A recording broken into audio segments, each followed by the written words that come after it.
Fala galera, Yuri Valens aqui e no vídeo de hoje vamos comentar sobre o relatório gerencial do HCTR, que dessa vez está recheado de informações para os investidores.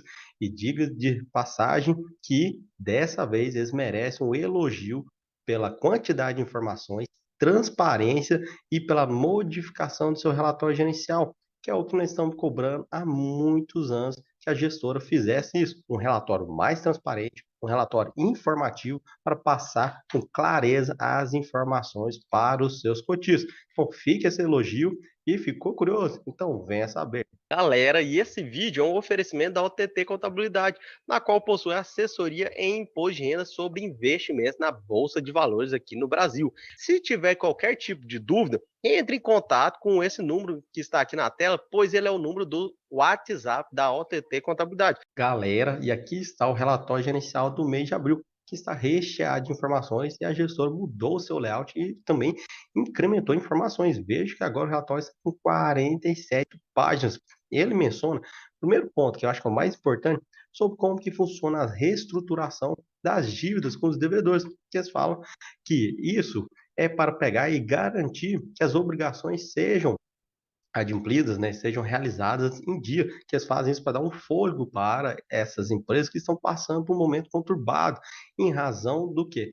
Do nosso cenário atual, que o encarecimento do crédito, que sabemos por causa da Selic, está em patamares exorbitantes e várias varejistas que estão na Bolsa de Valores estão passando por dificuldades em razão desse crédito mais caro, que todos trabalham alavancados. A desaceleração da economia que reduz para esses fundos no segmento de multipropriedade a venda das unidades, aumenta a inadimplência, porque as pessoas que adquiriram aqui a multipropriedade agora teve um encarecimento, tanto o custo para manutenção do seu contrato de compra e venda, quanto também da sua vida, com a inflação elevada. Isso faz com que aumente também a inadimplência e, logo em sequência, os distratos. E isso tem prejudicado muito esse setor de multipropriedade. Então, a reestruturação é para ajudar essas empresas para que elas cumpram com as suas obrigações. E o que eles fazem geralmente é aumentar a taxa de juros quando eles concedem o que? O período de carência, quando eles concedem o waiver, e eles falaram que o waiver não quer dizer que é um perdão da dívida e pronto, a pessoa não vai pagar aquele valor. Eles mencionaram que simplesmente naquele vencimento original a pessoa fica perdoada de efetuar o repasse para o fundo, mas o valor é incorporado no saldo devedor. Então, em algum momento, aquele devedor vai ter que efetuar esse pagamento.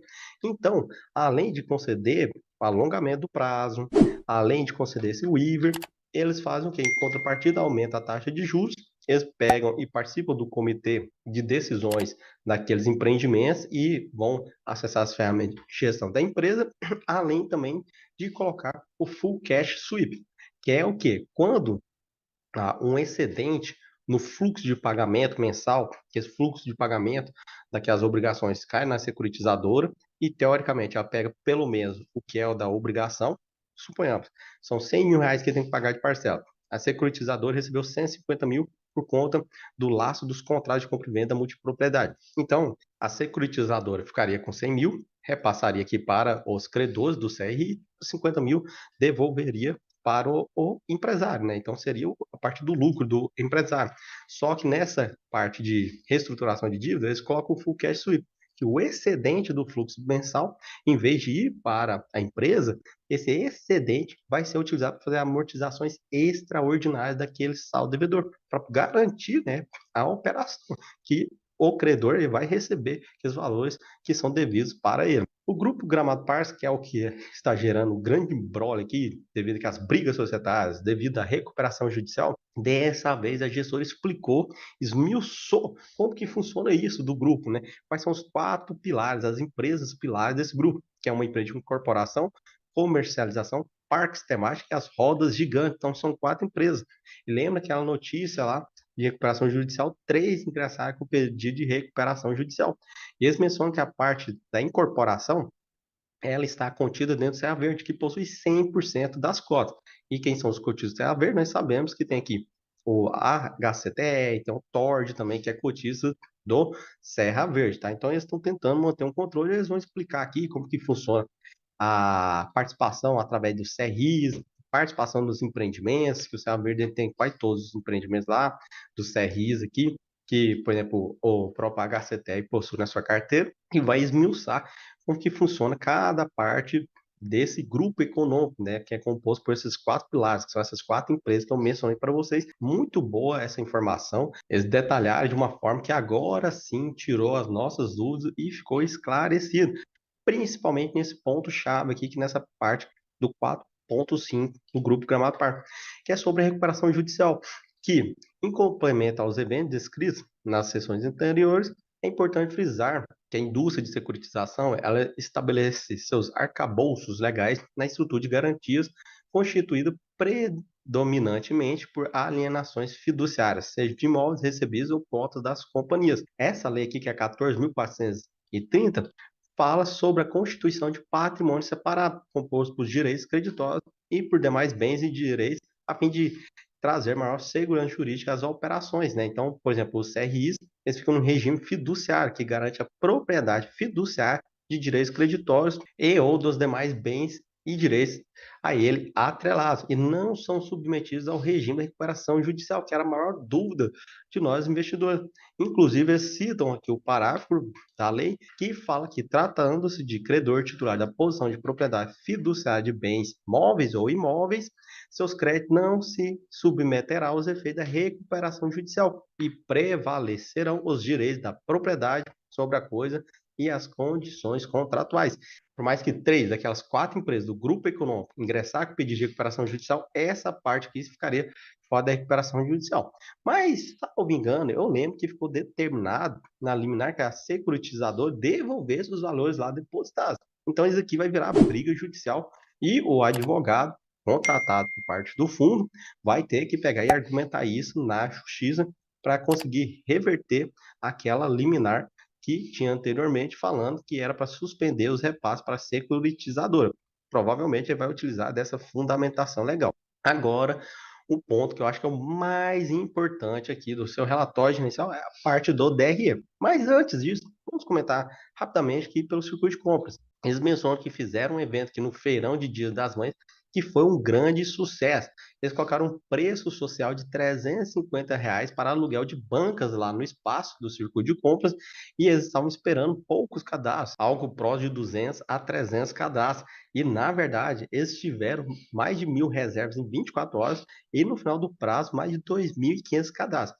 Fazendo uma conta aqui, regra simples, de 3, nós teríamos uma expectativa de receita de quase R$ 900.000 entre esse preço e esses 2.500 cadastros que foram realizados.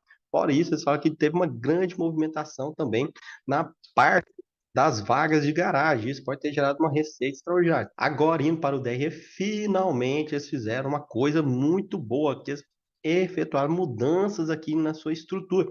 E a principal mudança é que agora, finalmente, e todo fundo imobiliário, eu defendo isso há muitos anos, que todo fundo imobiliário deveria se adequar a isso, que é pegar e segregar o DRE na parte de resultado contábil e resultado caixa, porque os fundos imobiliários, de acordo com a nossa lei, eles precisam distribuir o resultado caixa e não o contábil. Aí fica aquela bagunça se você não consegue interpretar se o resultado daquele mês foi um resultado contábil, eles efetuaram a distribuição pelo caixa, ou se for um resultado de caixa, eles colocam uma distribuição ou reserva contábil, fica aquela salada. Então, finalmente, eles adequaram esse pleito dos investidores.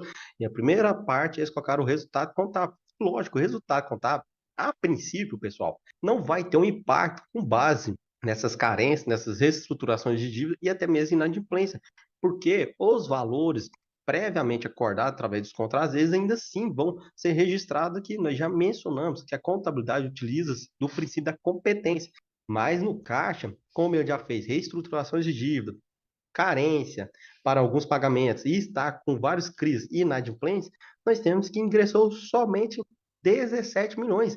E o pior, que desses 17 milhões que ingressaram, nós temos aqui que 6 milhões foram devidos à venda de um recebível, ou de vários recebíveis imobiliários do seu portfólio.